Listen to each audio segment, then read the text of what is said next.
Hi folks, we're going to take a look at this question here where they're asking us to solve a system of equations. So of course we've got two options for solving systems, which is elimination and substitution, and unfortunately neither one of these is looking too promising right off the bat. Okay, but just as say when we're solving a system, even a linear system where I've got fractions, I can always clear the fractions from the equations and then solve. So in other words, I think I'm going to try to manipulate these equations so I get something that's a little more user-friendly. All right, so let's start with equation 1 here. And one thing I notice is that I've got a power with a base of 1/2 on the left, and on the right-hand side I've got 16. So I think I can write both sides of this equation as powers with the exact same base. So I'll stick with this 1/2 to the x plus y. And so can I write 16 as a power with a base of 1/2? So first thing, I know I'm going to need a negative here in order to flip it so I can get something that's not a fraction. And then to get from 2 to 16, I just have to take expression 4. The exponent 4. So 2 to the 4 is 16, plus the negative here is just going to flip the fraction. So these two numbers are equivalent. This is equal to 16. But now what I've managed to do is to write this as an equality of two powers with the same base, hence the exponents must also be equal. Okay, and this is a much nicer equation to solve. In fact, I could even, isolate a variable right off the bat from here and stick it into equation 2. But I think equation 2 could also use a little manipulation. All right, so let's see what we can do with equation 2 here. So we've got log base x minus y of 8 equals -3. And I'd really like to get these variables out of the base of that logarithm. So I'm going to start by rewriting this expression in exponential form, which it's in the right form to do so. So I can take base x minus y to the exponent of -3 is equal to 8. And now I can go a little further because I could actually isolate the x minus y. Okay, so what I can do is take x minus y to the -3 and take that all to the, well, what the exponent here is going to give me a result of 1 when I multiply it to -3. It's just going to be -1/3. Okay, because -3 times -1/3 is just equal to 1, which is exactly, well, x minus y, what I'd like to get. But of course I got to do the same thing on the other side, so 8 to the -1/3.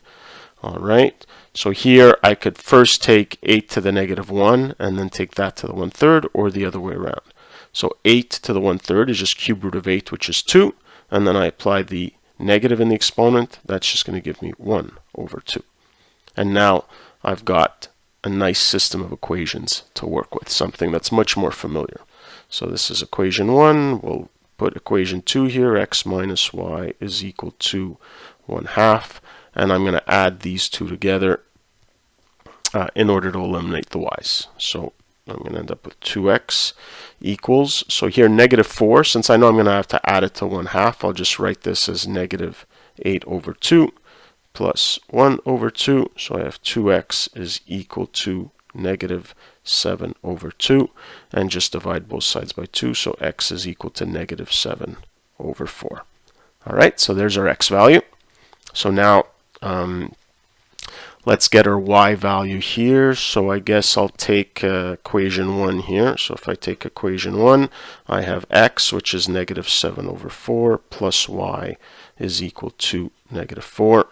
And so here what do we have? We have y is equal to -4, which I'll write as, again, something over 4. So that'll be -16/4. And that's going to be plus 7/4. And that gives us -16 plus 7 is going to give us -9/4. So there's our solution to the system of equations. Okay, but before I end this off, what I just found was the solution to this system of linear equations. But of course, this is not the one I'm actually solving. I'm solving this system up here. And this one in particular has a logarithm in it, which has some conditions. And in particular, so if we look here, 1/2, I can take it to any exponent, so I don't have to worry about the first equation, but I do have to worry about the second equation because a logarithm can only have a base that's greater than 0 and not equal to 1.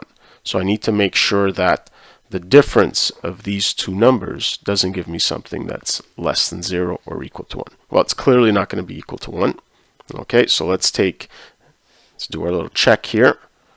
So if I take x minus y, what do we have? We have x is negative 7 over 4 minus y is negative 9 over 4, which is just going to be equal to 2 over 4. Don't even need to simplify it because the only thing that's important is that this is greater than 0 and not equal to 1.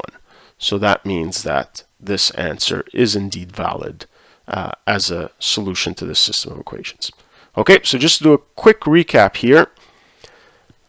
A system is still a system. We only have our two methods for solving them. Unfortunately, the forms of these equations were not user-friendly for solving a system of equations. So that's why step number 1 was to change the format of the equations. In this case here, it was by writing both sides using the same base. Okay, and in the second, it was about converting logarithmic form into exponential form and then doing a little bit of simplifying in order to get to linear equations, which I could solve fairly easily. And again, don't forget, anything that's got a restriction on it, like a logarithm, you need to make sure that you check the answer you solved for indeed also solves the original equation. Okay, that's it for this one.